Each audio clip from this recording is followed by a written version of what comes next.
Buenos días, estimados estudiantes. Hoy vamos a dar inicio a la unidad número 4 titulada La motivación, orientación y mejoramiento del trabajador y la productividad, de la asignatura Supervisión Industrial 2. El objetivo de esta unidad es que ustedes aprendan a aplicar técnicas de motivación, orientación y mejoramiento del trabajador y la productividad. Pero, ¿qué es la motivación? Bueno, la motivación se puede definir como el deseo de hacer algo que está condicionado simplemente por la capacidad de esa acción. ¿Con qué objetivo? Con el objetivo de satisfacer alguna necesidad del individuo.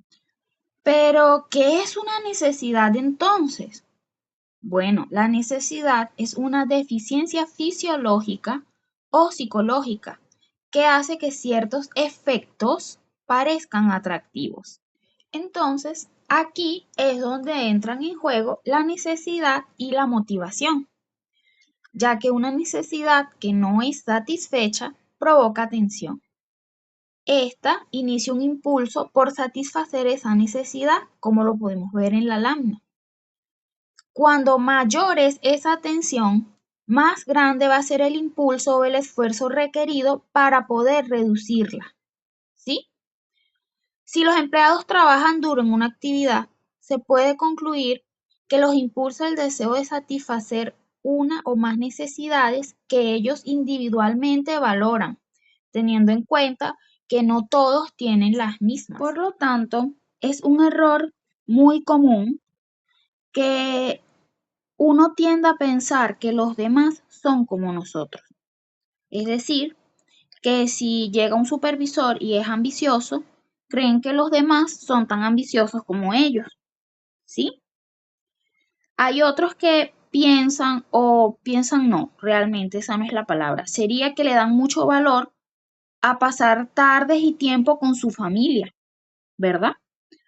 Y esas personas tienden a suponer que los demás sienten lo mismo.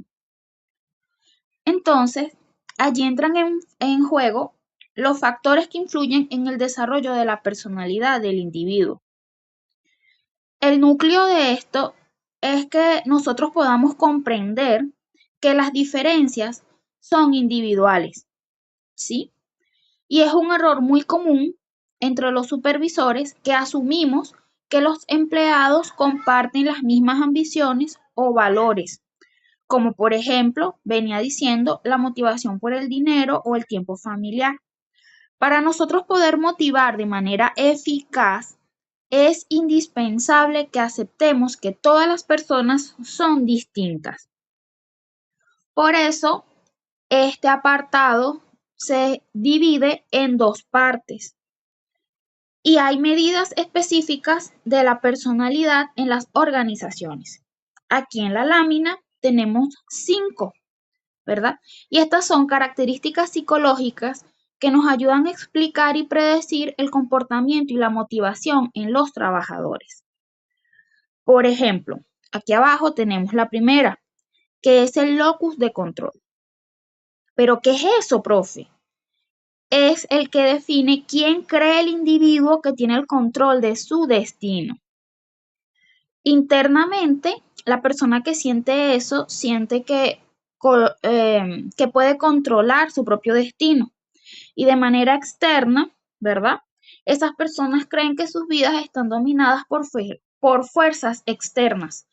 Creen mucho en la suerte, en el azar, ¿sí? Los empleados que tienen un locus externo, ¿verdad? Se suelen ver menos satisfechos, se sienten más apartados del entorno laboral y ellos tienden a culpar, ¿verdad? A factores externos como prejuicios del supervisor, de los compañeros, me evaluaron mal y todo eso, ¿sí? Mientras que el maquiavelismo caracteriza a individuos que son manipuladores. Estas personas creen de verdad que el fin justifica los medios y se motivan fuertemente en puestos que implican negociación o altas recompensas por ganar, como por ejemplo las ventas por comisión. Pero Estas personas se frustran si están en entornos que tienen reglas muy rígidas. Está el otro, que es el autoestima, que es el grado que las personas se agradan o se desagradan a sí mismas. Las personas que tienen una alta autoestima se caracterizan porque confían en sus capacidades para tener éxito, mientras que las personas que tienen una baja autoestima dependen enormemente de las evaluaciones o los juicios ajenos y son muy susceptibles a la influencia o la aceptación de los demás. También son personas que son muy sensibles a las críticas, ¿sí? El automonitoreo, ¿verdad? Mide la capacidad de adaptar el comportamiento a las situaciones cambiantes del entorno, ¿verdad? Unas personas que tienen alto monitoreo son individuos que se caracterizan por ser altamente flexibles y que ajustan la conducta dependiendo de los factores externos y roles que se requieran, ¿sí? Estas personas pueden mostrar también contradicciones entre su vida pública y privada. ¿Qué quiere decir esto? Que capaz se ajustan tanto al trabajo, ¿verdad? Que entonces llegan a tener conflictos en su entorno familiar porque no pueden llegar a no ser equilibrados, ¿sí? Mientras que las personas que mantienen un bajo automonitoreo, perdón, ¿verdad? Son individuos muy rígidos que muestran sus verdaderos sentimientos y creencias de manera uniforme en cualquier situación. Es como que se pasan de súper sinceros, ¿sí? Y la propensión al riesgo se define como la disposición a asumir riesgos, valga la redundancia. Las personas o los empleados que poseen una alta propensión toman decisiones con mayor rapidez y menos información.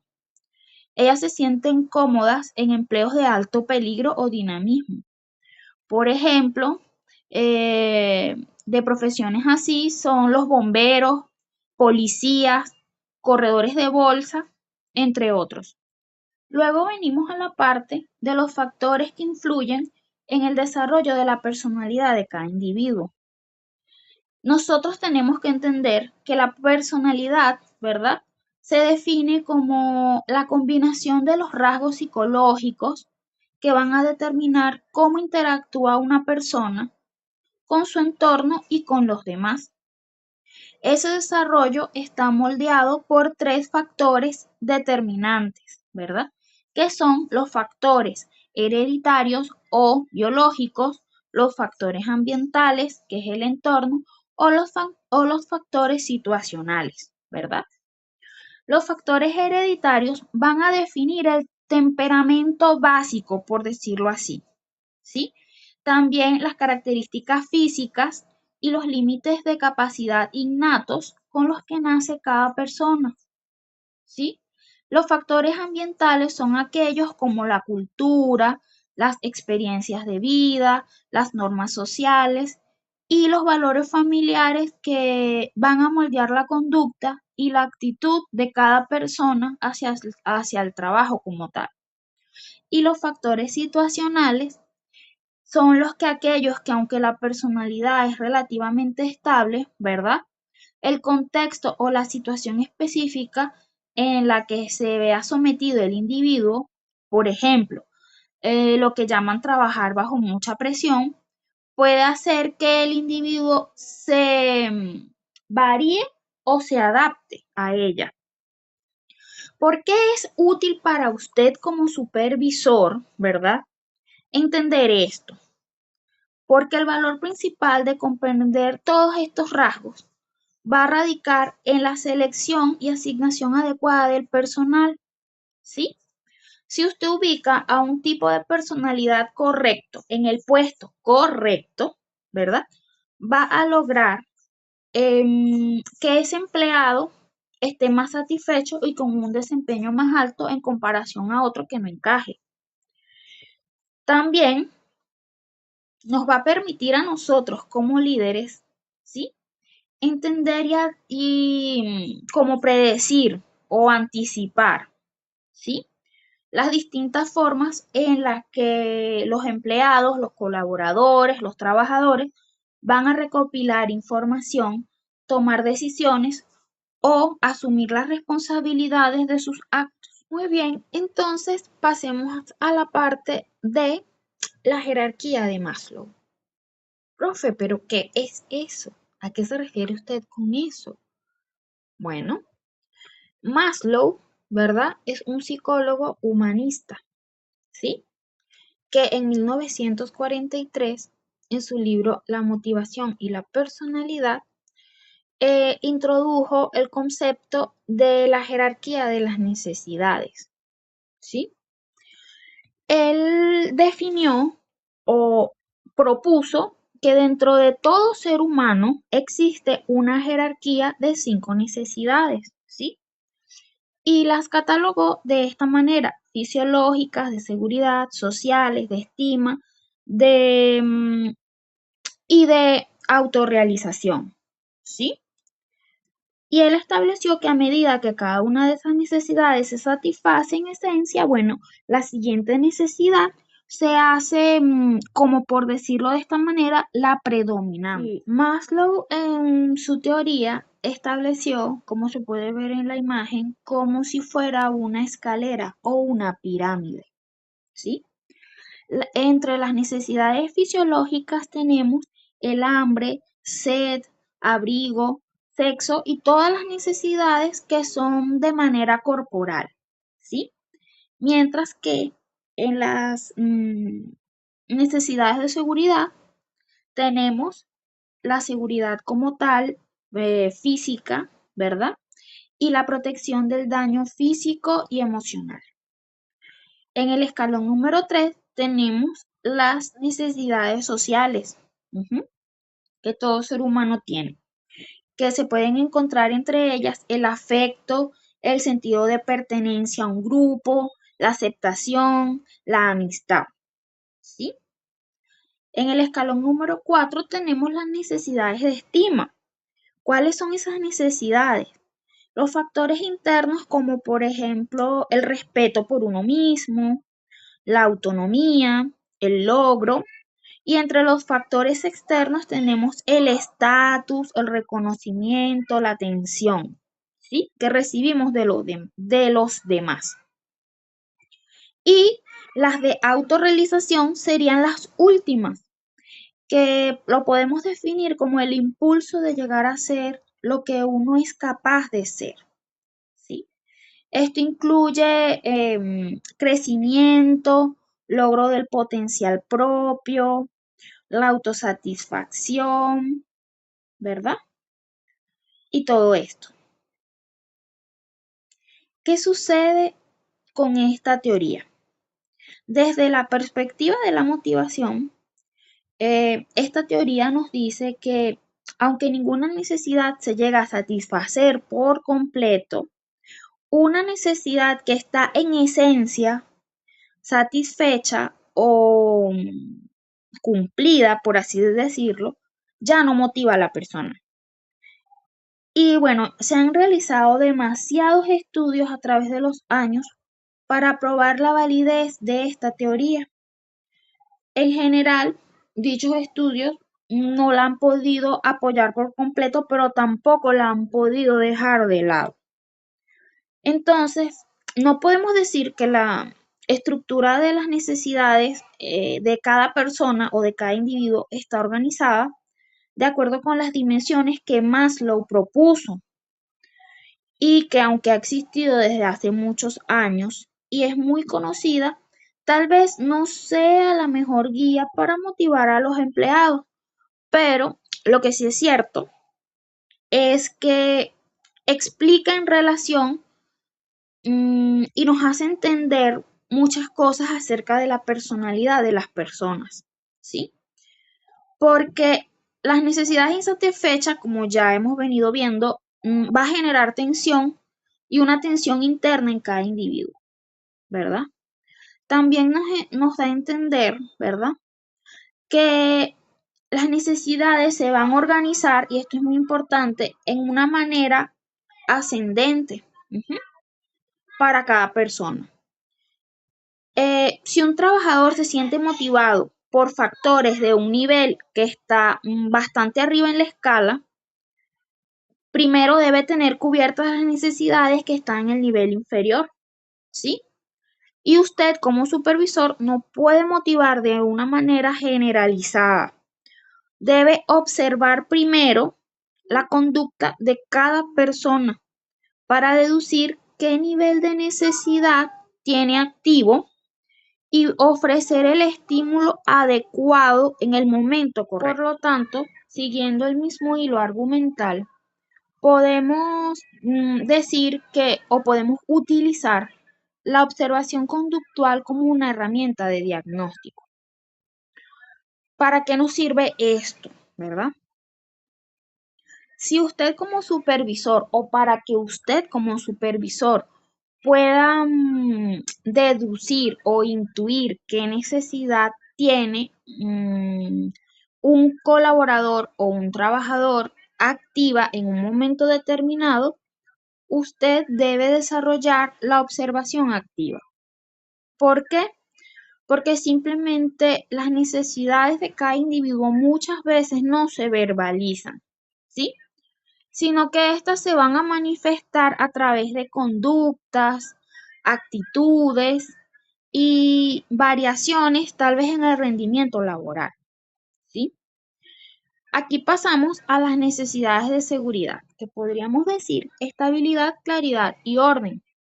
¿Cuál va a ser la conducta que usted va a observar usualmente en este trabajador? Tal vez usted puede observar que él tiene mucha ansiedad ante los cambios y va a preguntar constantemente sobre su permanencia, o tal vez usted lo va a ver muy nervioso. También puede buscar directrices extremadamente detalladas o puede evitar tomar riesgos porque piensa siempre que su cabeza va a estar en juego.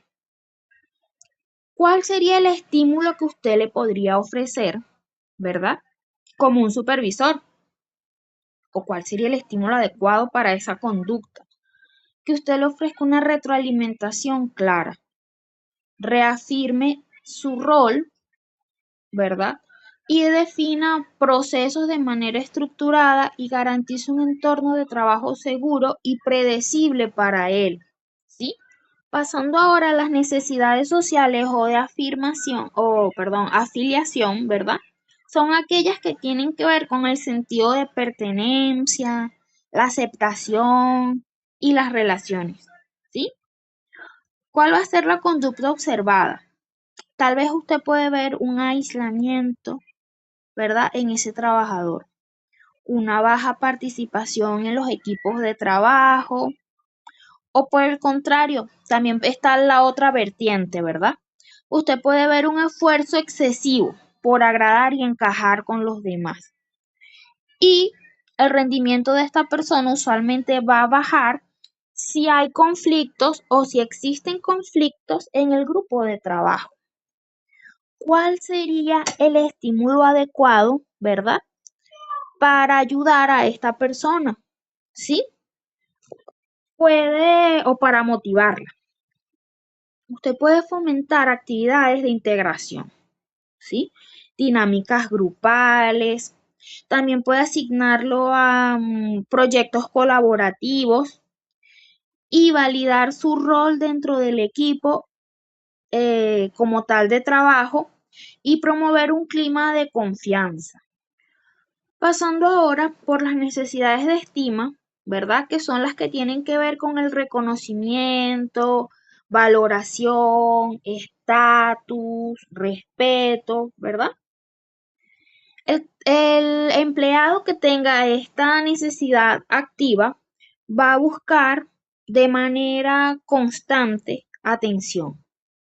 Usted también va a poder ver en él frustración si sus logros no son mencionados en público o valorados, ¿sí? Y tal vez lo va a ver sumamente perfeccionista o sumamente competitivo, ¿verdad? ¿Cuál sería el estímulo adecuado para él? Bueno, primero que nada, darle un reconocimiento público formal o informal por su trabajo. Decirle, como quien dice, la palmadita en el hombro, oye, muy bien lo que has hecho, me encanta cómo afrontaste tal problema, me pareció brillante tal cosa que hiciste, ¿sí? Tal vez asignarle responsabilidades de mayor valor y visibilidad, ¿sí? Obviamente esto va a depender de su desempeño y darle elogios que sean muy específicos a su pericia técnica, por ejemplo, así como les acabo de mencionar. Y por último, y no menos importante, tenemos las que tienen que ver con la autorrealización o el crecimiento personal, como también la autonomía y el sentido de trascendencia, ¿sí? Estas personas van a mostrar un aburrimiento, tal vez por las tareas que sean rutinarias. Va a ser proactivo para promover mejoras y va a buscar constantemente nuevos aprendizajes o desafíos dentro de la organización. ¿Cuál sería el estímulo adecuado para darle? Puede otorgarle mayor autonomía, ¿sí? O, por decirlo así, empoderamiento, ¿sí? También lo puede asignar a proyectos que requieran innovación o lo podemos capacitar en nuevas áreas de trabajo o especializaciones o tal vez recomendarlos para mentorías en su plan de carrera, en este caso si está incluido en su puesto, ¿verdad?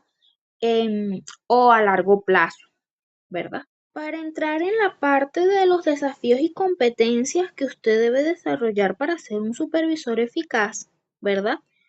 Me gustaría mencionar que refiriéndonos a las conductas y los estímulos adecuados, ¿verdad? Que usted comprenda que el reconocimiento o apoyo debe ocurrir lo más cerca posible de la conducta que se observó, ¿sí?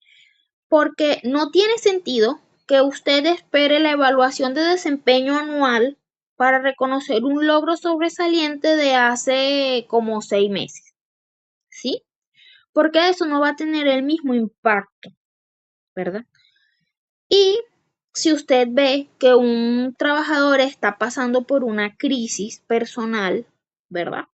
Tal vez su base de seguridad, tal vez una necesidad afectiva, tal vez la pérdida de un ser querido, que usted le exija un enfoque absoluto en la autorrealización o innovación profesional va a resultar contraproducente porque él no se va a sentir ni escuchado ni comprendido, sino que al contrario, usted le va a generar una frustración, ¿sí?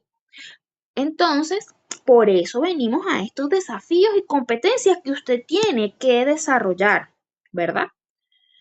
Y si usted lo hace, em, debe desarrollar y debe forzarse por hacerlo estas competencias blandas que se puede decir que son avanzadas. Primero tenemos la empatía cognitiva.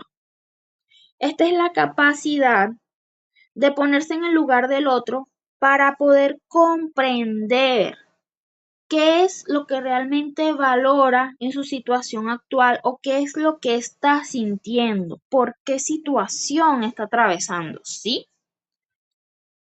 Luego tenemos la escucha activa, que es prestar atención no solamente a las palabras, ¿sí? Que él verbaliza, sino también a sus silencios, su lenguaje corporal, los niveles de energía, la vista, si la baja, si no la baja, ¿sí? Tratar de ver y dilucidar entre líneas qué me quiere decir la conducta que él está presentando. Al momento de que lo estoy abordando, por supuesto, porque yo no puedo realizar una escucha activa si yo no abordo al trabajador y trato de hablar con él y acercarme a él. Y ahora usted debe mostrar la flexibilidad de liderazgo. ¿Qué es eso? Usted debe ser capaz de alternar su estilo. Debe ser el directivo con quien se necesita seguridad. Debe ser participativo con quien busca una afiliación. Y debe ser el ente delegador, ¿sí?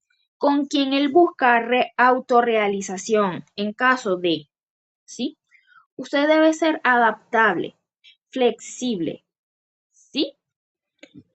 Entonces, para entender que la motivación no es un rasgo estático de la personalidad, sino la interacción entre el individuo y su situación laboral, ¿verdad? Sería un error común pensar que porque una persona muestra mucho entusiasmo en hacer algo, está motivada, ¿sí? ¿Por qué? Bueno, porque podemos decir que la motivación real tiene una fórmula, que es la interacción de la intensidad con la dirección y la persistencia. ¿Qué sería la intensidad? La intensidad es como la cantidad de energía que esa persona va a invertir en una actividad o que ella decidió invertir en una actividad. Mientras que la dirección es como la orientación, la brújula, el volante, ¿sí? Lo que nos dice hacia dónde vamos. Los objetivos que nos hemos propuesto. Mientras que la persistencia es el tanque de combustible, ¿sí? ¿Cómo así? Si nosotros no tenemos ese impulso cuando aparecen los primeros obstáculos o vemos que se hace difícil obtener resultados de una actividad, si no persistimos, pues al primer como choque vamos a abandonar. Entonces, si uno de estos falla, vamos a fallar. ¿Cómo así? Ok, si usted tiene mucha energía, ¿verdad? Y es persistente, pero no tienes una dirección clara, un objetivo establecido, no vas a obtener resultados útiles, ¿sí? Mientras que si tienes objetivos establecidos, eres persistente, pero no estás dispuesto a gastar energía, ese proyecto se va a estancar allí y no va a progresar. Ahora, si tienes objetivos muy claros, ¿verdad? Y tienes la energía dispuesta, pero te vas a rendir al primer problema, pues ese trabajo va a quedar inconcluso. Muy bien, entonces, para finalizar esta clase, usted debe entender que como supervisor o un líder de grupo que usted será, su meta no va a ser solo conocer la pirámide de Maslow, qué es la motivación, qué es la productividad y todo eso. No. Usted debe saber, en el caso, por ejemplo, de la observación conductual, cómo aplicarla, ¿sí? Para poder activar el máximo potencial de sus futuros colaboradores.